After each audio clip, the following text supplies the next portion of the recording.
Racist cop pulls the trigger on a black Navy SEAL's son.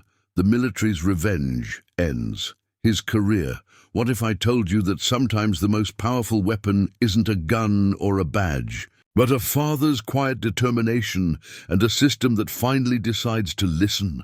The morning light filtered through the hospital blinds as Commander James Mitchell sat beside his son's bed, watching the steady rise and fall of Marcus's chest. The 22-year-old had always been strong, captain of his high school wrestling team, honor student, planning to follow his father's footsteps into the Navy. Now tubes and monitors surrounded him, and James couldn't shake the memory of that phone call 3 days ago. "Your son's been shot," the voice had said. "Officer involved." The words still echoed in the sterile room, mixing with the sound of Marcus's breathing and the distant hum of the city beyond the window. James had served his country for 23 years, believed in justice, believed in the system. But as he held his son's hand, everything he thought he knew was about to change. "Where are you watching from tonight?" James Mitchell had built his life on principles as solid as the ship decks he'd walked for over 2 decades. Growing up in Atlanta, he'd watched his own father work double shifts at the steel mill, saving every penny to send James to college. "Education and service," his father had always said. "That's how you change the world." James took those words to heart, graduating from the Naval Academy, rising through the ranks with quiet competence and unwavering integrity. His wife, Sarah, often joked that he ironed his civilian clothes with the same precision he'd once used for his dress blues. Their son Marcus inherited that same steady determination. At 22, he was completing his engineering degree at Riverside University, maintaining a 3.8 GPA while working part-time at a local community center, teaching kids how to code. Marcus had that rare gift of making everyone around him feel heard, whether he was explaining algorithms to 10-year-olds or discussing philosophy with his professors. James often watched his son with quiet pride, seeing echoes of Sarah's compassion and his own sense of duty. The incident happened on a Tuesday evening in October. Marcus had been driving home from the community center, taking his usual route through downtown Millfield, when Officer Derek Brennan pulled him over for what the report would later claim was erratic driving. The dashcam footage, which wouldn't surface for weeks, told a different story. Marcus had been driving normally, hands at 10 and 2, exactly as James had taught him. The real reason for the stop seemed to be Marcus's presence in what Officer Brennan considered his part of town. Sarah got the call first. She was reviewing patient charts at the nursing station when her phone rang, and the voice on the other end spoke words that made her legs give out. "Ma'am, your son has been involved in an officer-involved shooting. He's been transported to Memorial Hospital." The nursing supervisor found her on the floor, still holding the phone, and drove her there personally. James was in a meeting at the naval base when his phone buzzed with Sarah's frantic message. 23 years of military service had taught him to stay calm under pressure, but as he raced through traffic toward the hospital, his hands shook on the steering wheel. The boy he'd taught to ride a bike, helped with algebra homework, watched graduate with honors.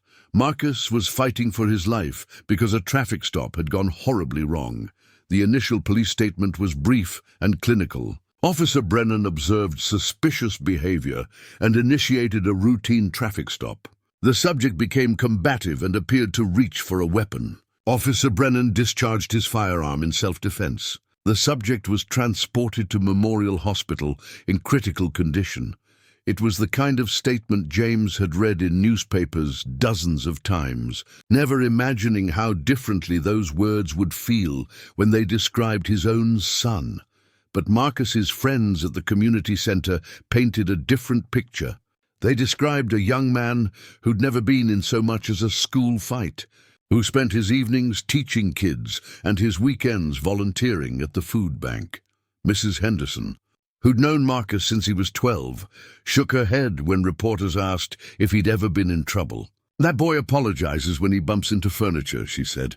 Combative isn't a word that exists in his vocabulary. The hospital became James and Sarah's second home. They took shifts sitting beside Marcus's bed, watching monitors, talking to doctors, fielding calls from concerned friends and family. Commander Davis, James's longtime friend and superior, stopped by on the third day. "Take all the time you need," he said quietly.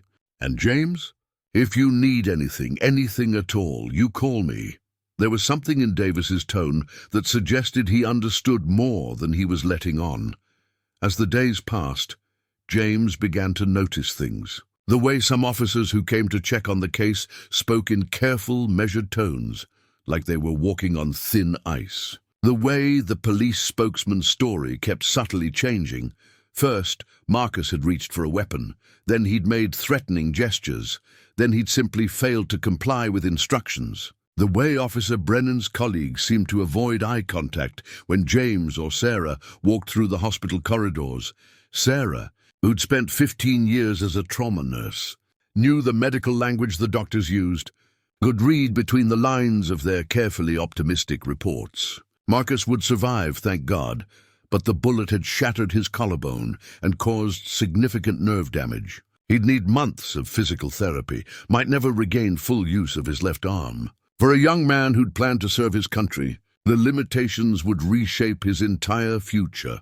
On the 7th day, as James sat reviewing the police report for the 10th time, looking for inconsistencies, Marcus finally opened his eyes. His voice was hoarse from the breathing tube, but his first words were clear. "Dad, I didn't do anything wrong." James squeezed his son's hand, feeling something shift inside him. Marcus continued, his words careful and precise. "I had my hands on the wheel. I said yes, sir, and no, sir. I did everything you taught me." The pain in his son's eyes wasn't just from the bullet wound. It was the deeper hurt of a young man who'd believed that following the rules would keep him safe. That night, James called his old friend, Lieutenant Colonel Patricia Hayes, a military lawyer he'd served with years ago. "Pat," he said, "I need to understand my options here." There was a long pause before she responded. "James, civilian police departments don't like military families asking questions. But sometimes that's exactly what needs to happen." The first hint that something was seriously wrong with Officer Brennan's account came from an unexpected source. Mrs. Elena Rodriguez lived in the apartment complex across from where the shooting occurred, and she'd been watering plants on her balcony when she heard the commotion. Elena was 68. A retired teacher who'd spent 40 years watching teenagers, and she knew the difference between aggressive behavior and fear. "That young man wasn't fighting," she told James when she called the hospital. "He was scared, trying to do exactly what the officer said. His hands never left the steering wheel until the officer yanked him out of the car." Elena's account contradicted the police report on several crucial points, but she was just one witness, and James knew that in cases like this, witnesses could be intimidated or their credibility questioned. What he didn't expect was the phone call from Detective Maria Santos, a 15-year veteran of the Millfield Police Department. "Mr. Mitchell," she said carefully, "I think we should meet." They met at a small diner on the outskirts of town, away from the police station and the hospital. Detective Santos was a compact woman in her 40s, with observant eyes and graying hair pulled back in a neat ponytail. She'd requested to work Marcus's case, she explained, because she specialized in use-of-force investigations. "I've been doing this for 15 years, she said, stirring her coffee slowly. "I know what a justified shooting looks like, and I know what it doesn't look like." Santos explained that she'd been fighting to get the dash cam footage released. But there were technical difficulties, the kind that often arose when footage might contradict an officer's statement. She'd also tried to interview Officer Brennan multiple times, but his union representative kept postponing the meetings. "Here's what I can tell you off the record," Santos said, leaning forward. "Derek Brennan has been a problem for years. 3 excessive force complaints in 5 years, all dismissed by his supervisors. He has a reputation for being particularly aggressive during stops involving black drivers. The revelation hit James like a physical blow. He'd served alongside men and women of every race, creed, and background, had seen the military's transformation from his father's era to his own. The idea that his son had been targeted because of his skin color, shot by someone sworn to protect and serve, felt like a betrayal of everything James had spent his career defending. Sarah took the news differently.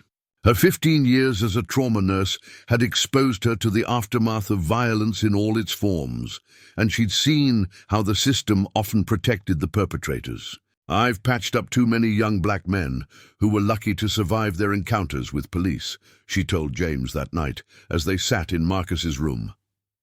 "I just never thought it would be our son." Marcus was making steady progress physically, but the emotional toll was becoming apparent. He'd always been outgoing, quick to smile, confident in his place in the world.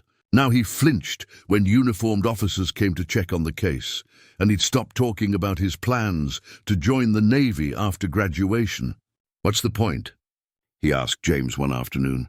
"If I can't trust the people who are supposed to protect citizens, how can I serve alongside them?" The local media had picked up the story, thanks partly to Elena Rodriguez, who'd contacted a reporter at the Millfield Tribune. The initial article was careful and factual, but it raised questions about the discrepancies in Officer Brennan's account. Within days, the story was being shared on social media, and supporters began gathering outside the hospital and at the police station, demanding answers. James felt conflicted about the attention. He'd spent his career understanding the importance of chain of command, proper procedures, and working within the system. Public protests and media pressure weren't his style, but he also understood that sometimes sunlight was the only disinfectant powerful enough to clean up corruption. The breakthrough came when Lieutenant Colonel Patricia Hayes called with news that changed everything. "James," she said, "I did some digging. Officer Derek Brennan was discharged from the Marines 8 years ago for conduct unbecoming an officer. Specifically, he was involved in an incident where he used racial slurs and excessive force against civilian contractors in Afghanistan. The military has a file on him an inch thick." Hayes explained that military records weren't automatically shared with civilian police departments during hiring, a gap in the system that allowed problematic veterans to continue their careers in law enforcement. "The Corps kicked him out for being exactly what he appears to be now," she said. "A racist with an anger problem and a badge." Armed with this information, James faced a choice. He could share what he'd learned with Detective Santos and trust the civilian system to handle it properly, or he could take a different approach. His years of service had taught him that sometimes justice required unconventional tactics, and he had resources that most civilian families didn't. That evening, as he sat with Marcus, James made a decision that would change everything. "Son," he said, "I want you to know that what happened to you wasn't about anything you did wrong. It was about a broken system protecting the wrong people. But systems can be fixed, and bad officers can be held accountable. Your old man still has a few tricks up his sleeve." Marcus looked at his father with something that might have been hope. "What are you going to do?" James squeezed his son's hand. "What I should have done the day you were shot. I'm going to make sure this never happens to another family.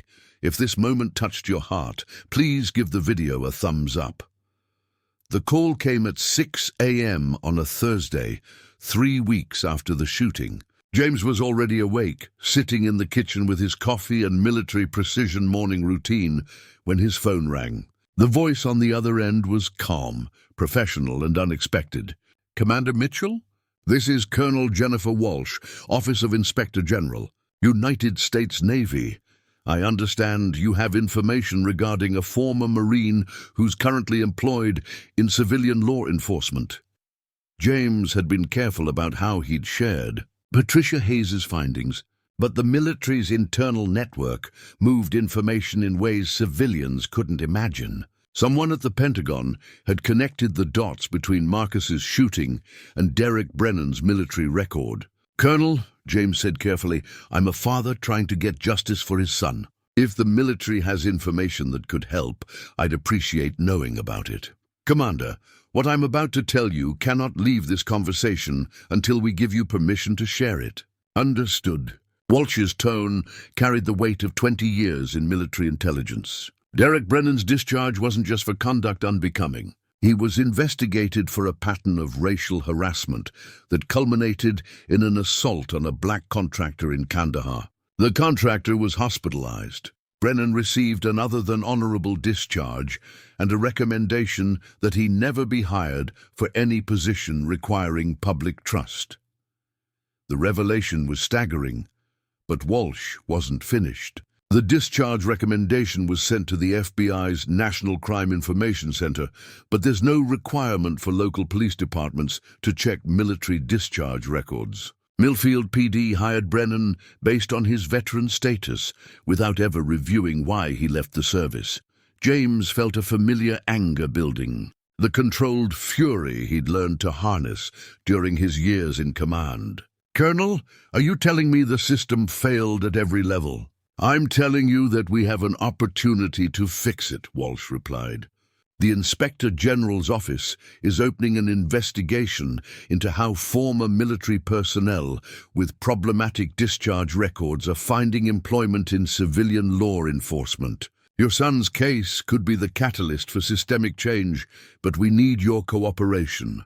The military's plan was elegant in its precision. They would release Brennan's military records to the appropriate civilian authorities. Coordinate with the FBI to review hiring practices at police departments nationwide, and work with Congress to close the information gap that had allowed Brennan to continue his pattern of racist violence. But they needed James to be patient, to let the process work, rather than seeking immediate media attention.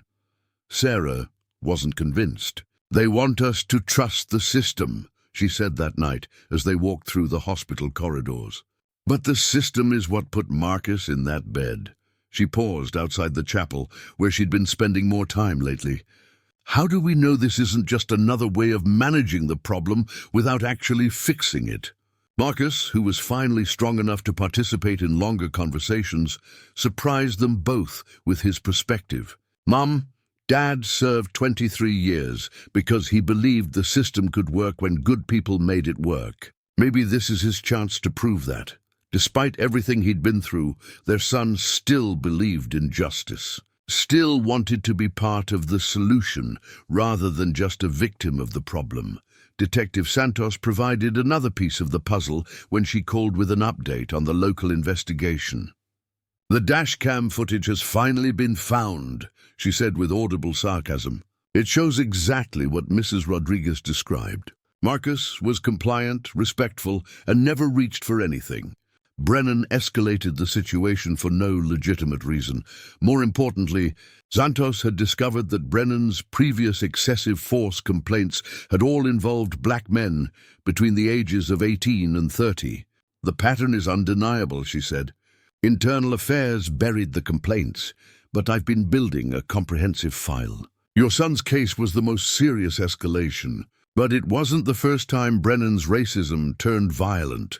The media attention was intensifying, but James found himself managing it differently than he'd expected. Instead of avoiding reporters, he began speaking carefully and thoughtfully about the broader issues. This isn't about one bad officer, he told a television interviewer. It's about the failures in our systems that allowed that officer to continue hurting people.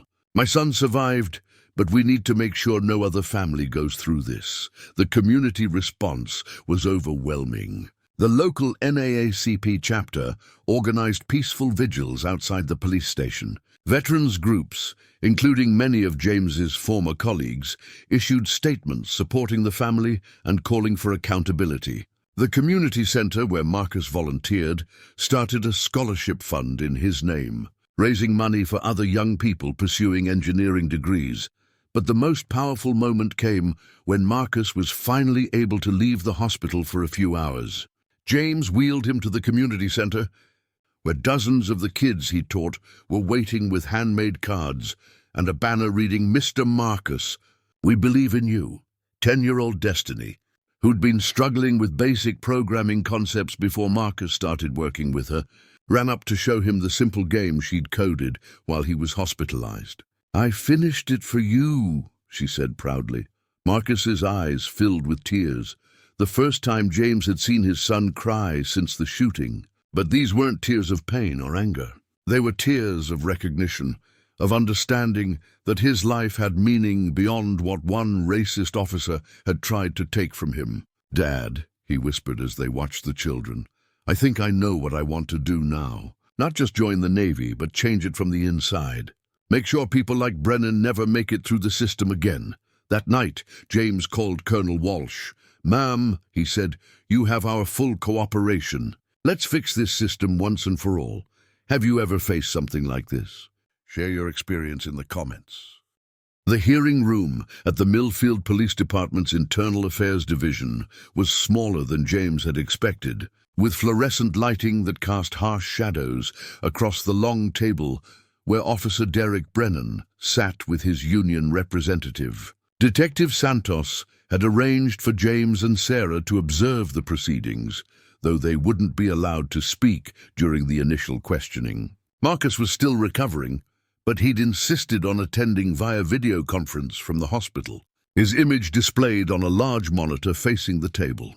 Captain Robert Torres, a 30-year veteran who'd been brought in from the state level to oversee the investigation, reviewed the evidence methodically. The dash cam footage played on a loop, showing Marcus's respectful compliance and Brennan's unnecessary escalation. Mrs. Rodriguez's witness statement was read aloud, along with statements from 3 other residents who'd observed the incident. Detective Santos presented her analysis of Brennan's pattern of excessive force complaints, each one dismissed by supervisors who'd chosen department loyalty over accountability. But the devastating blow came when Colonel Walsh, testifying via secure video link from the Pentagon, presented Brennan's military records. The discharge documents painted a picture of a Marine whose racist attitudes and violent tendencies had been well documented years before he'd ever pinned on a police badge. "The recommendation was clear," Walsh testified. "Former Lance Corporal Brennan was considered unfit for any position requiring public trust or the authority to use force."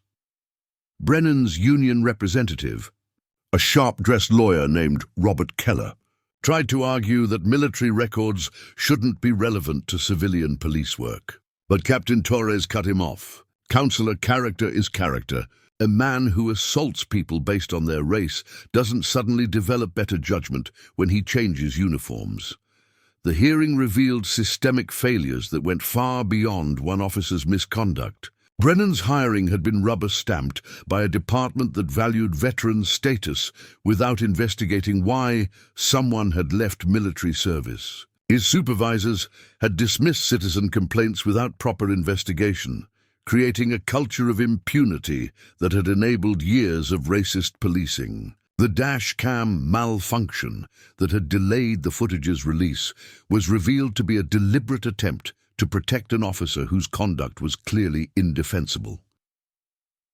James watched Brennan throughout the proceedings, looking for signs of remorse, some indication that the man understood the gravity of what he'd done. Instead, he saw defiance, anger at being held accountable, resentment at having his actions scrutinized. Even when confronted with video evidence of his unnecessary use of force, Brennan maintained that he'd been protecting himself from a threatening suspect who'd somehow managed to seem threatening while keeping his hands visible on the steering wheel. The criminal investigation, running parallel to the internal affairs process, was reaching similar conclusions. District Attorney Patricia Hernandez, a former civil rights prosecutor who'd built her career on holding police accountable, announced that her office would be filing charges against Brennan for aggravated assault, civil rights violations, and filing false police reports. "No officer is above the law," she declared at a press conference.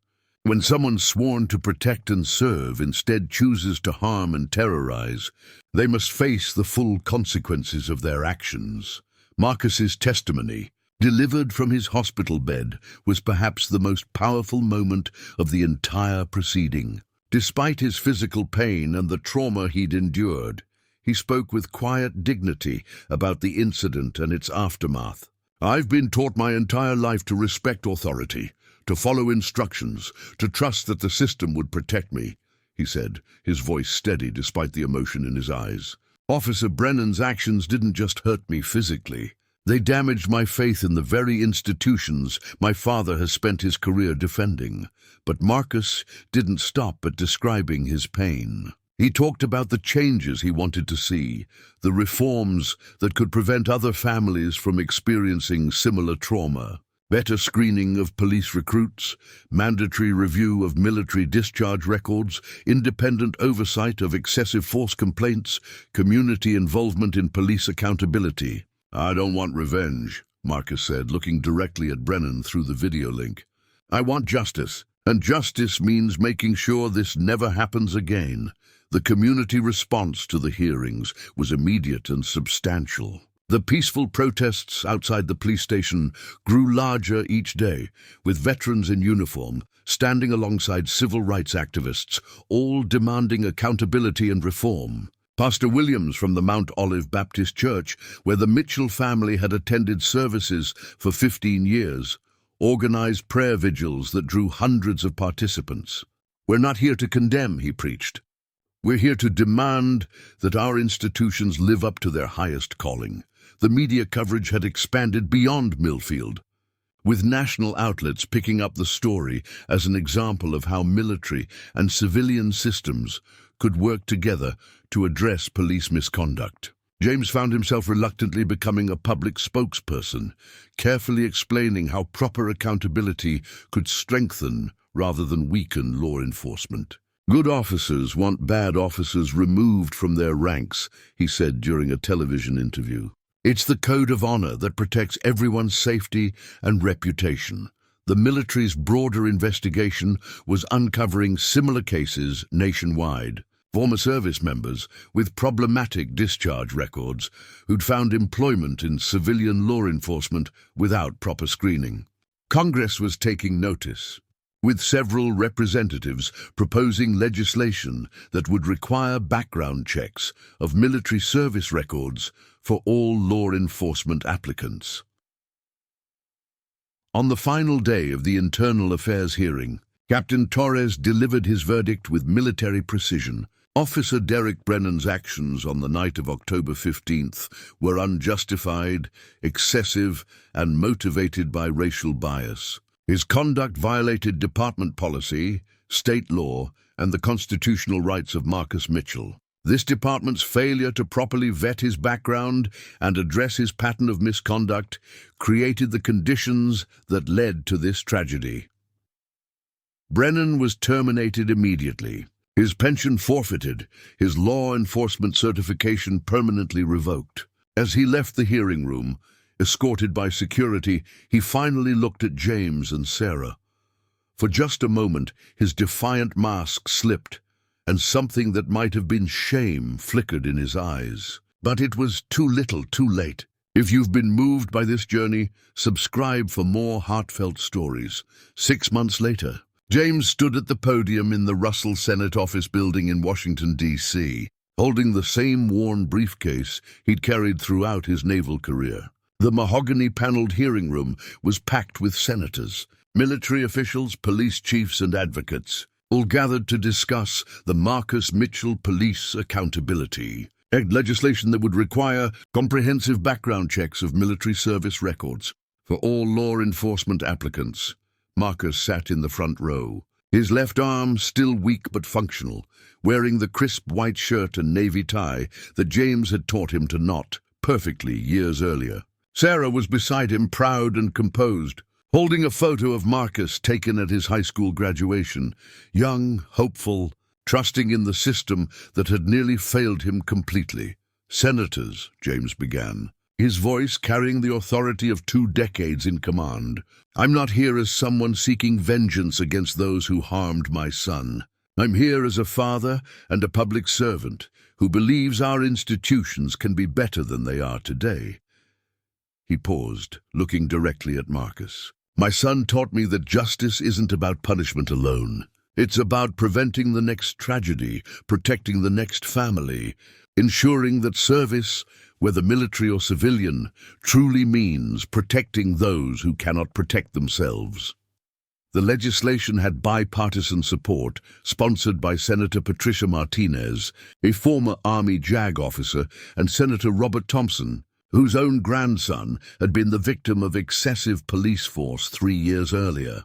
The bill would close the information gap that had allowed Derek Brennan and others like him to continue patterns of misconduct in civilian law enforcement. More importantly, it would establish grant programs for police departments to implement community oversight, de-escalation training, and regular psychological evaluation of officers. Detective Maria Santos, now promoted to Internal Affairs Supervisor as part of the Millfield Police Department's reform efforts, testified about the changes implemented in her department. Citizen complaint procedures had been streamlined and made more transparent. Officers now received quarterly training on constitutional policing and racial bias. Most significantly, the department had established a community review board with real authority to investigate misconduct and recommend disciplinary action. We lost the community's trust through years of poor decisions and inadequate oversight, Santos testified. Earning it back requires more than policy changes. It requires a fundamental shift in how we see our role, not as warriors occupying territory, but as guardians serving neighbors. The criminal case against Derek Brennan had concluded 3 months earlier with his conviction on all charges. He'd received a sentence of 8 years in federal prison, with additional civil penalties that effectively bankrupted him. But more importantly, his case had become a national example of how police officers could be held accountable when institutions chose justice over protection of their own. Marcus had returned to his engineering studies, but with a new focus on criminal justice reform technology. He was developing software that could help police departments identify patterns of problematic behavior before they escalated to violence. Working with a team of fellow students and faculty advisors who understood that technology could be a tool for justice. His scholarship fund had grown beyond the community center's initial fundraising, providing college support for dozens of young people pursuing careers in law, criminal justice reform, and public service. The physical therapy had been more successful than doctors initially predicted. Marcus had regained most of the function in his left arm, though he'd always carry a small scar where the bullet had entered. He decided to keep it visible rather than have it surgically minimized. "It reminds me why I'm doing this work," he told James, "and it reminds other people that change is possible, that survivors can become advocates." Sarah had returned to nursing with renewed purpose, working with trauma victims and their families to navigate the complex systems that could either help or hinder their recovery. She'd established a support group at the hospital for families affected by police violence, providing both emotional support and practical guidance on legal procedures, media attention, and community resources. "Healing happens in community," she often told new participants. "No one should face this kind of trauma alone." The ripple effects of Marcus's case continued to expand. The FBI had opened investigations into police departments in 12 states, looking for patterns of misconduct that had been systematically ignored by local authorities. Military discharge records were now being reviewed more carefully during law enforcement hiring, with several problematic applicants being rejected before they could harm civilians. Most importantly, conversations about police accountability had moved from activist circles into mainstream political discourse, with both parties recognizing that public safety required both effective law enforcement and constitutional policing. As the Senate hearing concluded, James was approached by a young woman wearing a military uniform with lieutenant's bars. "Commander Mitchell," she said, "I'm Lieutenant Jennifer Torres, Marine Corps JAG. I wanted you to know that because of your son's courage, we've implemented new procedures for documenting problematic discharges. Officers like Derek Brennan won't slip through the cracks again." That evening, The Mitchell family returned to their hotel room overlooking the Potomac River. Marcus was exhausted, but energized by the day's proceedings, already planning his next software update and preparing for final exams. Sarah was reviewing notes for her presentation to nursing students the following week about trauma-informed care for violence survivors. James stood at the window, watching the lights of the nation's capital reflect on the water, and thought about his father's words from so many years ago: education and service. That's how you change the world. The old man had been right, but he'd understood only part of the equation. Sometimes service meant challenging the very institutions you'd spent your life defending, holding them accountable to their highest ideals rather than their lowest common denominators. Marcus joined him at the window, no longer the injured young man in a hospital bed, but a confident advocate ready to spend his life preventing others from experiencing what he'd endured. "Dad," he said quietly, "thank you for teaching me that justice isn't just something you hope for. It's something you fight for every single day." James put his arm around his son's shoulders, feeling the strength that had never really been diminished by one racist officer's bullet. "Son, you taught me the same thing." Outside, the lights of justice continued to shine, a little brighter than they had been 6 months before. Thank you for joining us on this journey of healing and hope. If this story moved you, please like this video, share your own experiences in the comments, and subscribe for more stories of courage and change. Until next time, remember that justice isn't just an ideal. It's a choice we make every day.